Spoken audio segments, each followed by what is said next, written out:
want him charged. Before anyone charges anybody, I want to know what's going on I here. couldn't stop them from fighting. Who are you?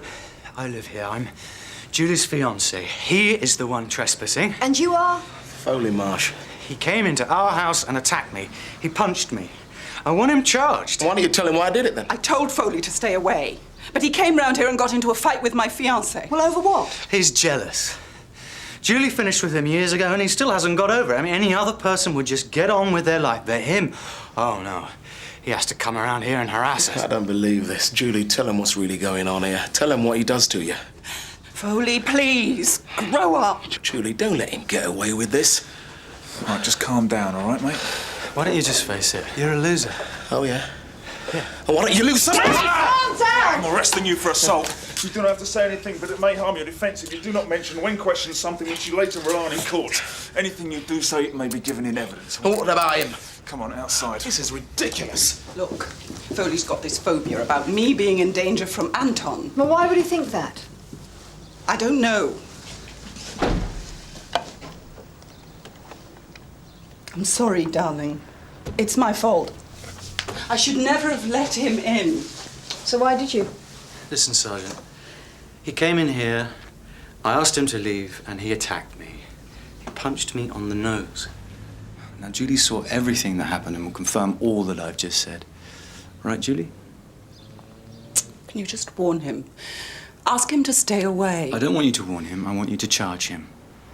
The man should be committed. Look, I want to apologise for what happened earlier on. I was out of order. Yes, you were. It's just that... Well, Anton really winds me up, you know. Standing there like butter wouldn't melt in his mouth. The man is a psychopath. Why did you go around there in the first place? Julie said that she told you to keep away. Well, I went to their place to warn Anton to lay off her. He beats her. I keep telling her to leave, but... So you went round there to tell Anton to stop beating Julie? Yeah, but then he started mouthing off at me. He's a real prat. You say he was mouthing off at you? Yeah. Anyway, I kind of lost it and whacked him a couple. That wasn't very clever, was it? Call it my 5 minutes of madness. Anyway, my case aside, you guys should do something about Anton. Like what? I told you, he beats her. She hasn't pressed charges against him. Until she does, there's nothing we can do.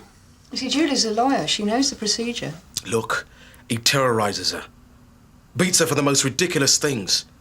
I mean, there could be a dirty speck on a dish or tin labels not facing the front. Whatever it is, he is serving up the punishment. Well, if what you're saying is true, then it's a lousy situation. But until Julie asks for help, there's nothing we can do. Well, that is ridiculous. He could have beaten her to death by then. They seem a fairly happy couple to me. Julie's scared stiff. You haven't got over her yet, have you? I had a really good thing going. Then I went and cheated on her. She dumped me.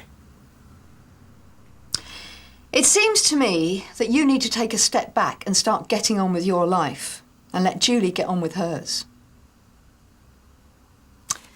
Interview terminated at 13:45. Some years ago, I saw Julie Herridge in action in court. She's a really good lawyer. If what Foley says is true, she's a really good victim as well. The sort that doesn't report it. Sunhill's tame psychologist, eh? Can you give us a lift to the bus stop? My car's not back till tomorrow. Where are you going? The gym.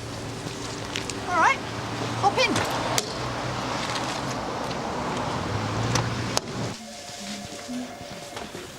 Morning, Jude. Oh, sir. 51 Larkfield Street. You answered a call there yesterday? Julie Herridge's place, yes? Well, we just had another one. There's been a burglary and a stabbing there. Steve and Polly are on the way now. Right, I better get down there. OK.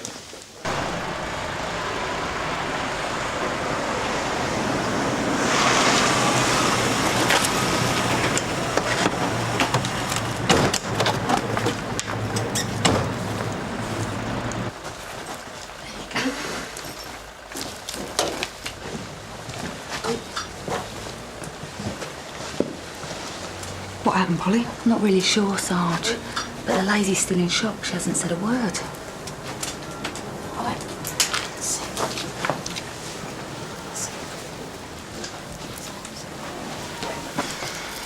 What happened, Julie? Can I have a glass of water, please? Sure. Mike. It's all right. I can't believe this is happening. Look, I know you're very upset, but now probably is the best time to tell me what happened. I was upstairs sleeping in bed, and I heard a commotion downstairs.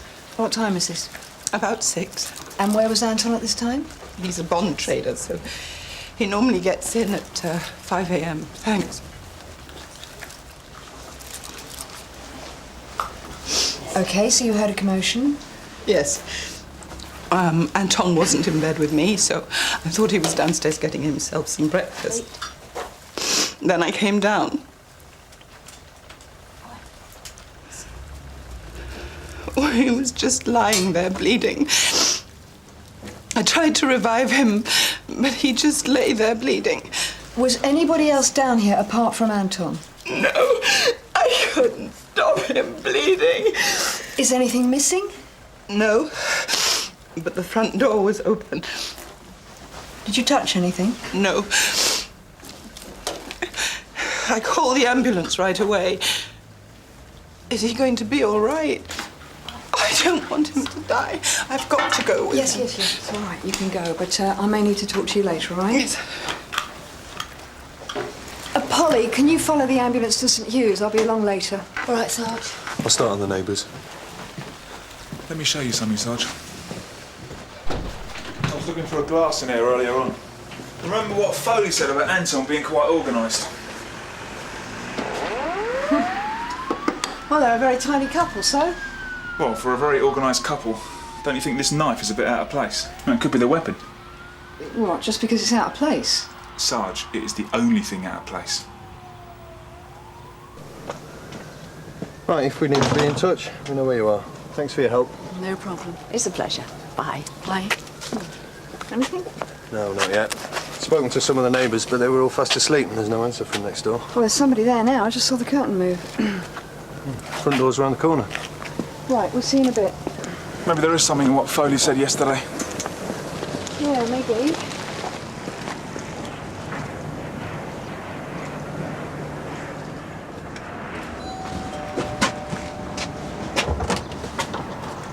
Hello. Sergeant Ackland, PC Jarvis from Sun Hill. Do you live here?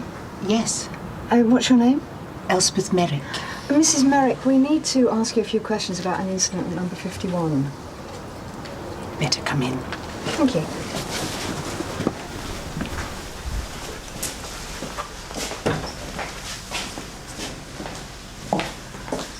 Did you hear a noise coming from next door early this morning? I was woken by a row they seemed to be having. What time is this? Oh, a wee bit after 5 o'clock. Mind you, I couldn't hear exactly what they were saying, but it's not the first time I've heard them having a tiff. And how long did this row go on for? About 10 minutes or so. And suddenly everything went quiet. Thank you. And that was all you heard, yeah? Well, I couldn't get back to sleep anyway, so I came down here and made myself a cup of coffee. Just after 6, I saw a man, a black man, running out of Julie's house. He got into a white Jeep and drove off. A black man? Yes, I've seen him here before with Julie. Can you describe him? He was tall, about 6 foot or so, with very short hair. Did you see this man arrive? No, only leaving. You said you've overheard arguments before. Yes, very regular. Sometimes during a row I'd hear Miss Herridge cry out. And I'd bump into them outside and they seemed a normal, happy, loving couple. I could never quite work them out, to be honest. How long after this man left did the ambulance arrive? About 5 minutes or so. Sorry. I really have to get my lot up for work now. That's all right, Mrs. Merrick. Thank you very much for your help. We may need to contact you again.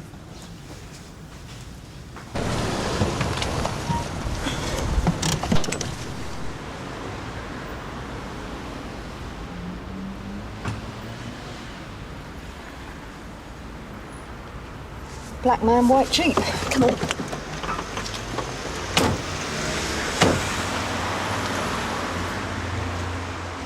Sergeant Ackland. Mr. Marsh, can we have a word, please? I was on my way to work. What can I do for you? Where were you at 6 o'clock this morning?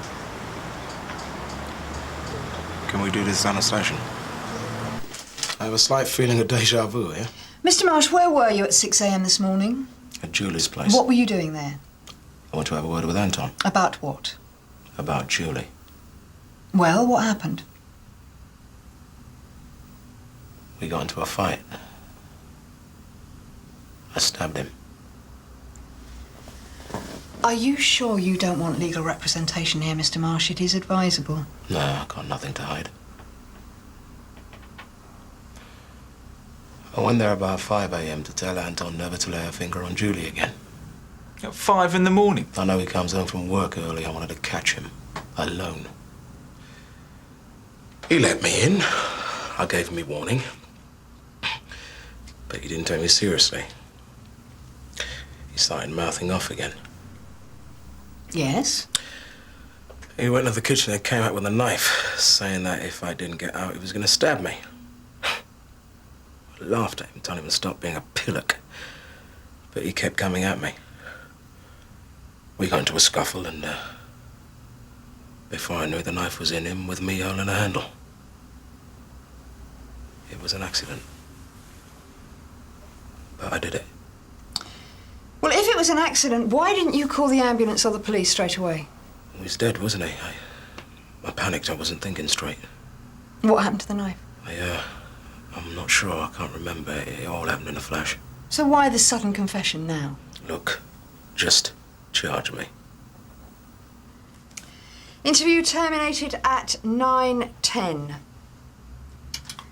You know, your custody record is taking on a life of its own.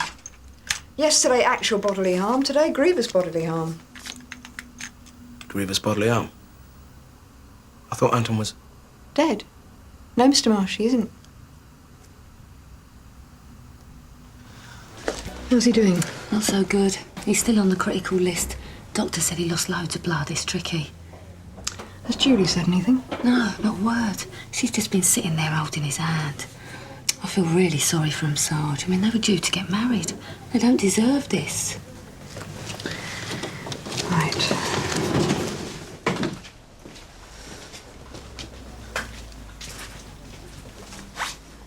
Julie, you all right? He'll beat this. He has to.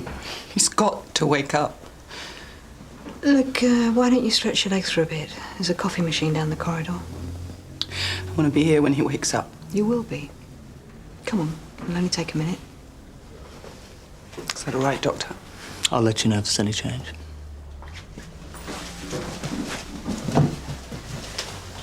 I came up against you in court once. The Tommy Sheldon case? Yes, I remember. You tore me to bits in the witness box. I'm sorry about that. Forget it. We had a lousy case. Should never have come to trial, really. Right, how'd you like your coffee? Black, no sugar. Please.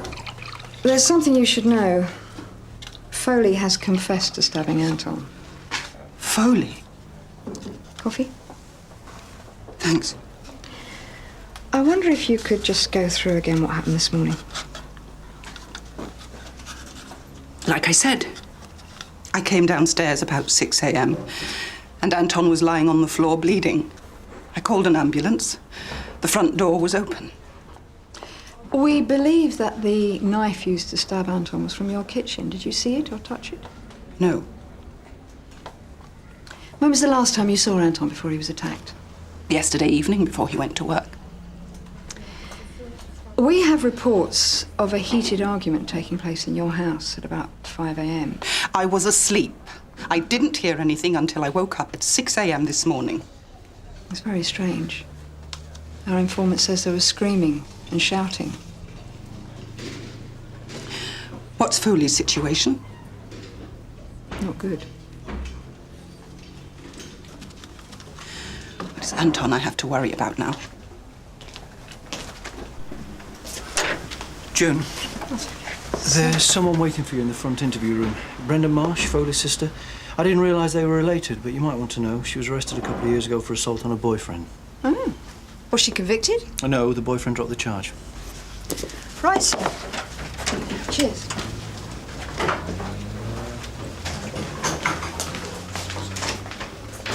I understand my brother's been arrested for stabbing Julie Herridge's fiancé. He's admitted it. Then he's lying. Foley wouldn't stab anyone. Well, why confess to a crime he didn't commit? Because he's a fool, that's why. If there's one thing my brother loves more than he loves himself, it is Julie Herridge. So? I keep telling him, snap out of it, it's over. But will he listen? The fact that Anton uses Julie as a punch bag doesn't help matters either. You know that for a fact, do you? Of course I do. Foley and I live in the same house. There have been countless occasions when Julie has come around the house looking for a shoulder to cry on.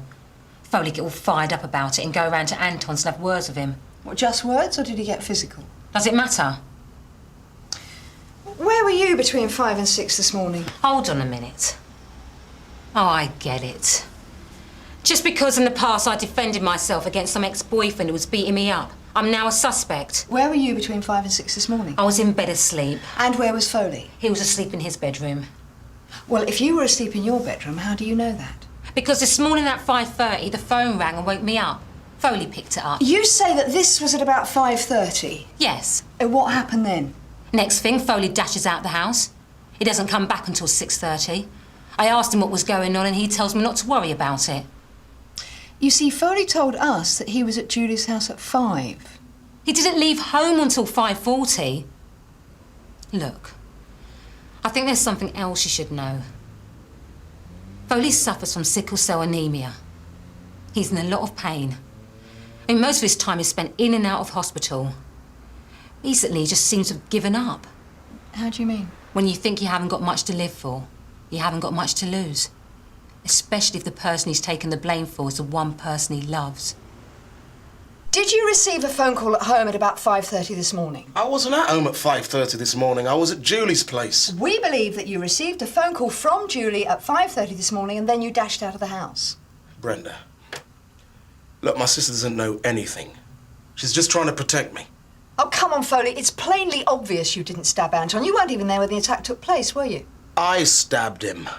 Me. I did it. What more do you want me to say? Where did you leave the knife you used? On the floor next to Anton. Well, that isn't where we found it. You're covering up for someone, aren't you? And why would I want to do a thing as daft as that? Hey, you tell me. Because you're in love with this person. And probably because you've had enough of living your life in and out of hospital.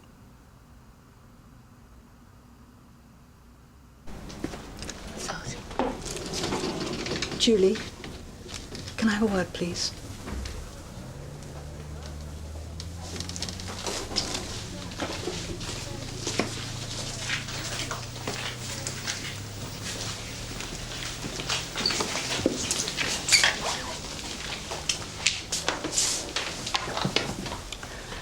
Right, now I understand that your relationship with Anton was going through a very tricky patch. No more so than any other relationship. When he started beating you up, it stopped being any other relationship. Anton never beat me. I don't believe you, Julie. Anton's been under a lot of stress at work lately. I haven't always made it easy for him at home. And you're saying it's your fault? Anton is a bit of a perfectionist. He hates mess. I'm not like that. When he's under a lot of pressure, he notices things, untidy things. And then he hits you? No. He might push me or something, but that's my fault. I should be aware of the pressure he's under. Look, Anton and myself love each other. We're going to be married soon. We are happy together. He would never intentionally hurt me. So if I was to roll up your sleeve, I wouldn't see any marks.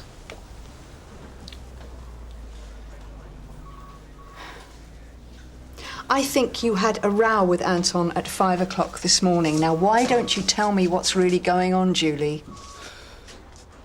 I want to go back to Anton. He might be awake now. I'm sorry, Miss Herridge. I'm afraid we just lost him. What? Mr. Haig is dead. I'm so sorry. I'm sorry. Why don't you tell me what happened this morning? Anton wasn't always like that. We were really good together. But he changed. God. He just changed. Thank you. When Anton got home this morning, I pleaded with him to drop the charges against Foley. But he just got angry, really angry. It was worse than any other time he'd hit me. I ran into the kitchen, grabbed a knife just to scare him off, you know. But he kept coming, shouting at me, telling me he was going to kill me. I don't know how it happened. He was coming at me. I struck out with the knife in my hand. Oh. I thought he was dead. I couldn't think straight. So I called the only person I knew I could trust. Foley. Yes. He came round. He said that he would say he had stabbed Anton. I was stupid. I don't know why I let him talk me into it. But I was really frightened. Foley made me promise. He said I should leave everything the way it was. When he left, I called the ambulance and tidied up. Anton hated things left lying around. He said they created mess. He hated mess. Julie Herridge, I'm arresting you for the murder of Anton Haig. You do not have to say anything, but it may harm your defence if you do not mention when questioned something which you later rely on in court. Anything you do say may be given in evidence.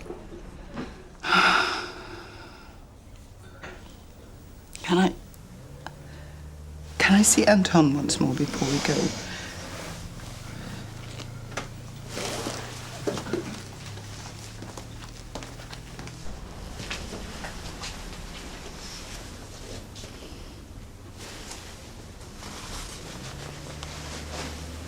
He liked things tidy.